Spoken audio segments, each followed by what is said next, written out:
தென்மேற்கு வங்கக்கடல் பகுதிகளின் மேல் வளிமண்டல கீழடுக்கு சுழற்சி. தமிழ்நாட்டில் வரும் 6ஆம் தேதி வரை ஓரிரு இடங்களில் மிதமான மழைக்கு வாய்ப்பிருப்பதாக வானிலை மையம் தகவல்.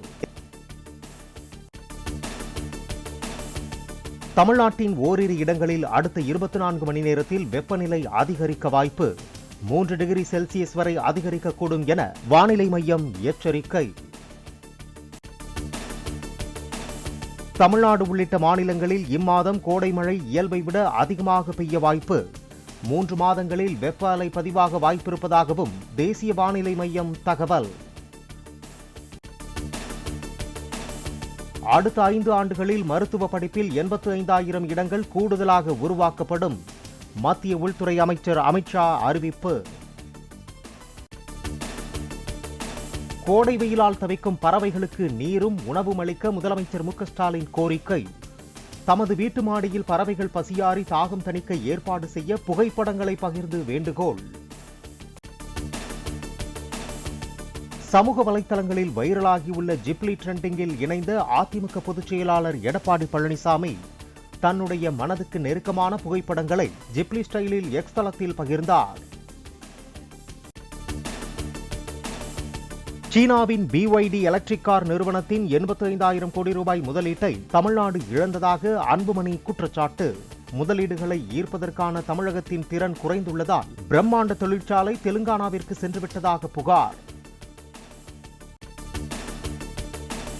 தமிழக தேசிய நெடுஞ்சாலைகளில் உள்ள 40 சுங்கச்சாவடிகளில் நள்ளிரவு முதல் கட்டண உயர்வு அமலுக்கு வந்தது. வாகனங்களுக்கு 5 ரூபாய் முதல் 10 ரூபாய் வரை கட்டணம் உயர்த்தப்பட்டது. கோவில்பட்டி அருகே பெட்ரோல் பங்க் மேலாளரை கொலை செய்து தப்பிய 2 கைது. பதுங்கியிருந்தவர்களை பிடிக்கச் சென்ற போலீஸ் மீது அரிவாளை வீசி தப்ப முயன்றவர்கள் சிக்கினர். மதுரையில் ரவுடி கொலையில் தேடப்பட்டவரை சுட்டுக் கொன்றது காவல்துறை. கைது செய்ய சென்றபோது காவலர்களை தாக்கியதால் நடவடிக்கை என அறிவிப்பு. தனது ஓய்வை அறிவிக்கவே பிரதமர் மோடி RSS தலைமை அலுவலகத்திற்கு சென்றதாக சிவசேனா உத்தவ் அணியின் சஞ்சய் ராவத் கருத்து. 2029ஆம் ஆண்டிலும் மோடியே பிரதமராக தொடர்வார் என மகாராஷ்டிரா முதல்வர் தேவேந்திர பட்னாவிஸ் பதிலடி. மத்திய பிரதேச மாநிலத்தில் 19 நகர மற்றும் கிராம பகுதிகளில் மது விற்க தடை.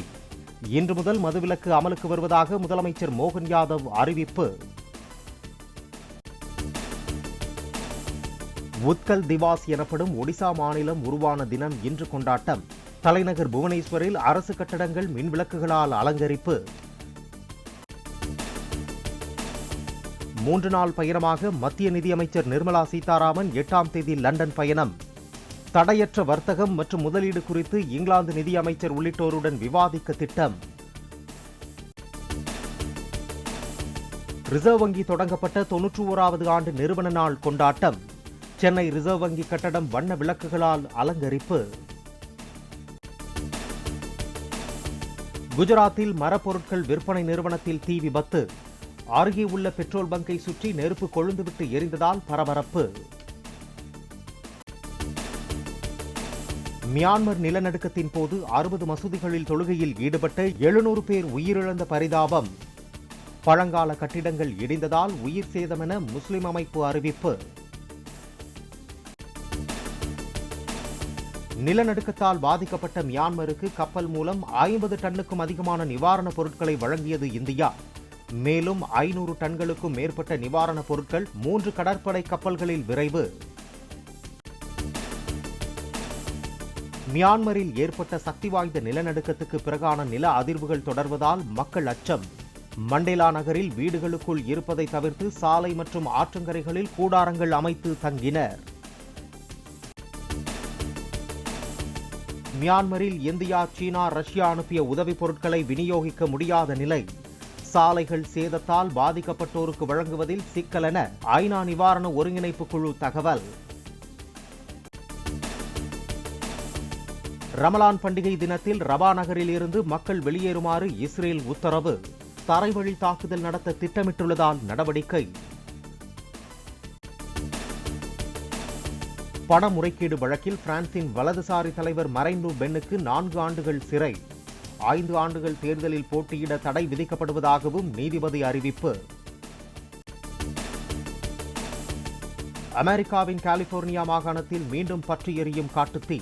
1000 ஏக்கர் வனவளம் நாசமான நிலையில் ஏராளமானவர்கள் வீடுகளை விட்டு வெளியேறினர்.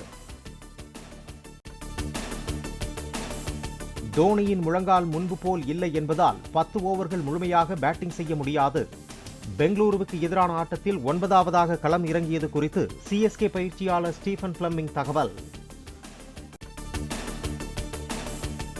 செங்கல்பட்டு அருகே சிங்கப்பெருமாள் கோயில் பகுதியில் 2 லாரிகளுக்கு நடுவே சிக்கி நொறுங்கிய காரில் பயணித்த 3 பேர் உயிரிழப்பு, 3 பேர் படுகாயங்களுடன் மருத்துவமனையில் அனுமதி.